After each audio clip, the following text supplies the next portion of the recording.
안녕하십니까. 오늘의 미국 김동찬입니다. 지금 뉴욕 이런 동부 지역이 냉장고 속에 들어와 있는 것 같이 춥습니다. 눈이 오기 전에도 날씨가 추운데 눈이 오고 나니까 장난 아니게 날씨가 춥습니다. 그런데 이처럼 전 세계의 이 흐름들이 냉장고처럼 점점 더 꽁꽁 얼어가고 있습니다. 왕래들도 막히고 있고 코로나로 인해서 막히고 또 서구와 러시아 그리고 미국과 중국 사이에 관계가 나빠지면서도 세상들이 자꾸 뭔가 동맥경화증이 걸린 것처럼 막히고 있습니다. 참 보면 뉴스를 보면 답답한 것 같은데, 그런데 문제는 미국에 살고 있는 우리들의 입장에서는 문제는 이것보다 러시아와 중국보다도 더 심각한 문제들이 지금 미국에서 일어나고 있습니다. 자, 오늘은 그 부분에 대해서 말씀을 드리고자 합니다.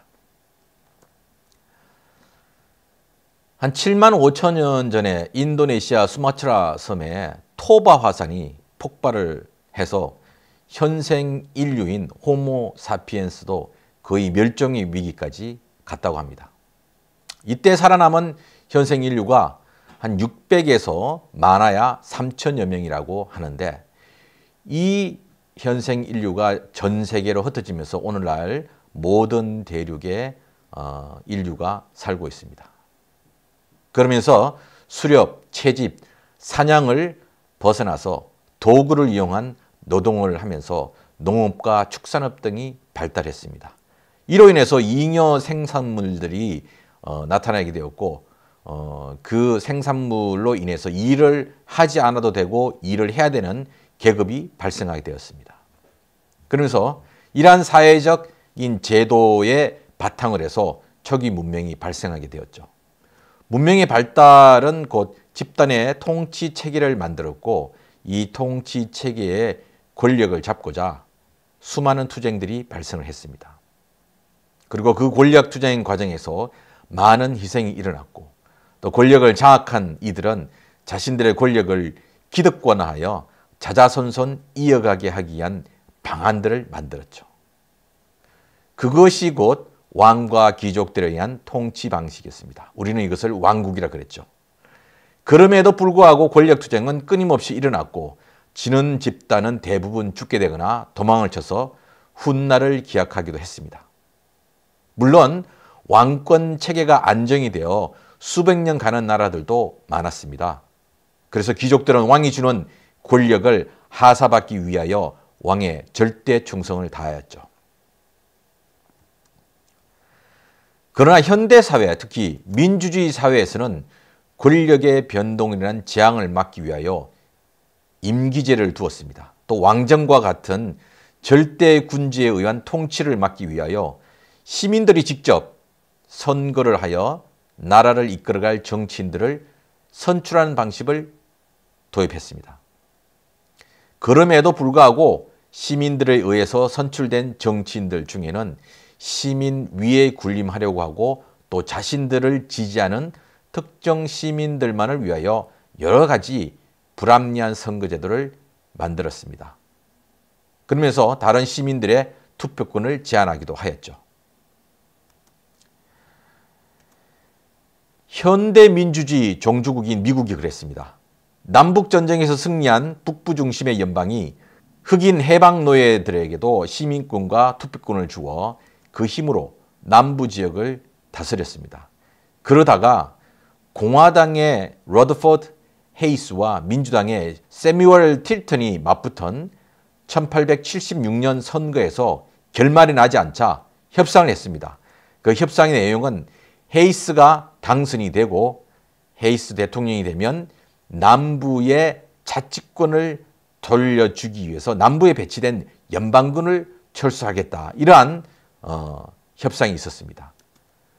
사실 헤이스가 대통령이 되자 바로 진행이 이루어졌고, 그러자 흑백 분리 법안인 짐 크로우법이 남부 여러 주에서 통과되었습니다. 그러면서 흑인들의 투표 참정권을 봉쇄하게 되었고, 당시까지만 해도 2명의 연방 상원 의원과 수십 명의 연방 하원 의원을 배출했던 흑인들의 투표율은 90%에서 거의 0%로 바뀌었습니다. 그리고 흑인들은 1965년까지 거의 100년 동안 노예나 다름없는 암흑의 시대를 살아야 했습니다.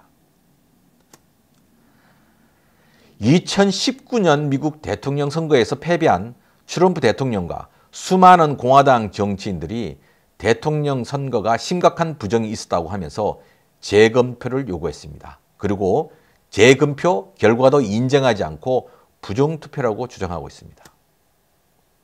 그러면서 이 부정투표의 기저에는 흑인과 히스패닉 그리고 아시아인들과 같은 소수계와 이민자들이 반트럼프 투표를 했고 또 부정투표를 했다고 주장하고 있습니다. 그러면서 시민권이 없는 이민자들이 부정적인 방법으로 유권자 등록을 하여 대거 투표를 했다고 주장하고 있습니다.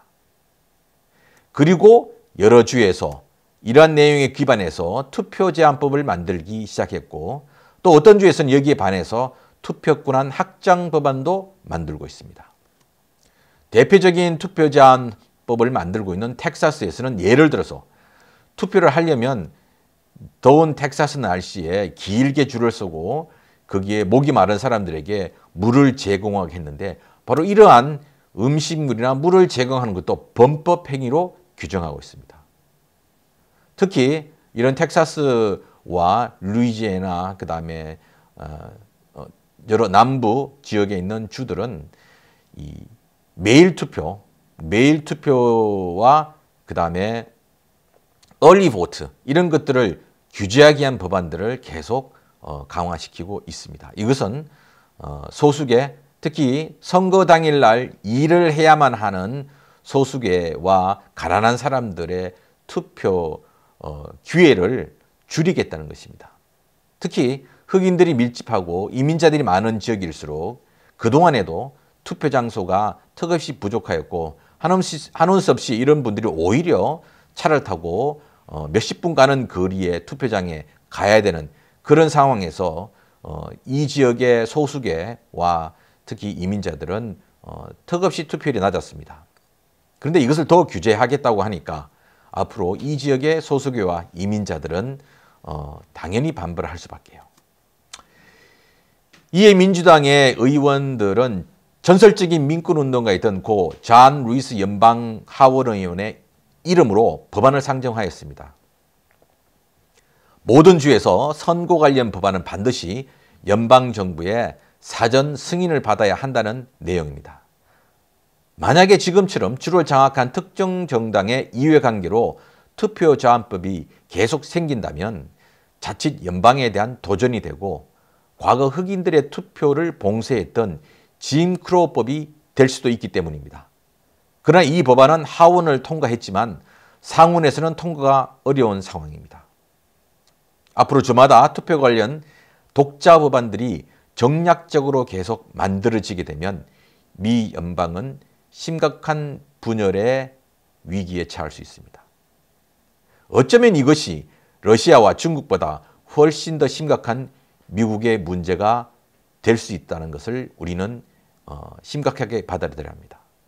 그러면서 미국의 정치인들이 이 심각성을 깨달을 수 있도록 깨어있는 시민이 되어야 하고 깨어있는 유권자가 되고 깨어있는 선거를 해야 되지 않을까 이렇게 생각을 합니다.